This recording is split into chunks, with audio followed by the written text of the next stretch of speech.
this year's World Cup features a technology that takes that a step further, judging when someone is offside using AI. All right, so the simplest way of explaining offsides is that the offensive player has to have two defensive players between them and the goal, or be behind where the ball is.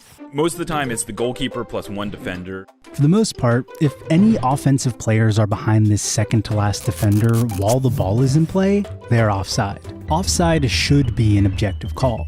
Either you're in front of this line or behind it. What makes it tricky is that we're often judging with subjective perspectives, and it can be hard to tell when a player is teetering over the line.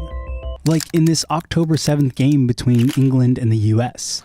Maybe they're looking at an offside call potentially, but it looks like Sophia Smith is onside. This call shocked even the commentators.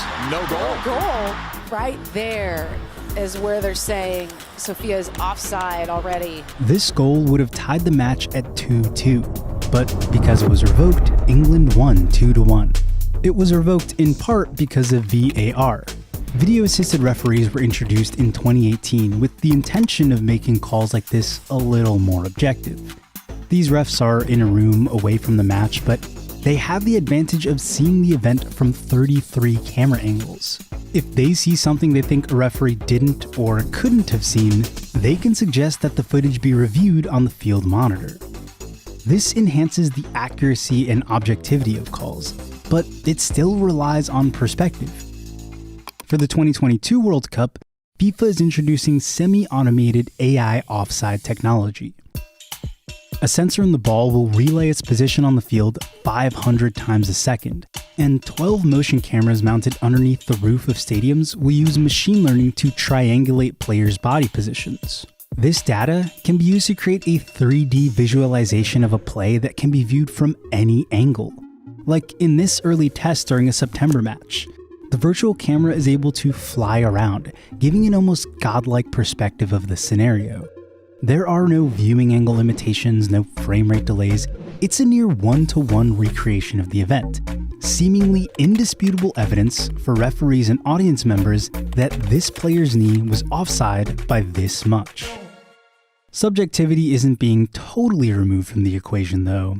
The technology being only semi-automated means that human referees will still make the final calls after taking what the AI shows under consideration. And that can be critical, because while this tech can judge space flawlessly, it can't see everything, like a player's intentions. There was an MLS game between LAFC and Austin FC where a foul potentially occurred. The referee decided not to give the penalty for subjective reasons, which was, his touch was taking him away from the ball, which implied that maybe he wasn't really fouled as much as the replay made it kind of look like he was. And I thought that was actually a really good use of VAR, where he clearly was shown what happened, and he was allowed to make a decision about whether or not he thought it was a foul or not.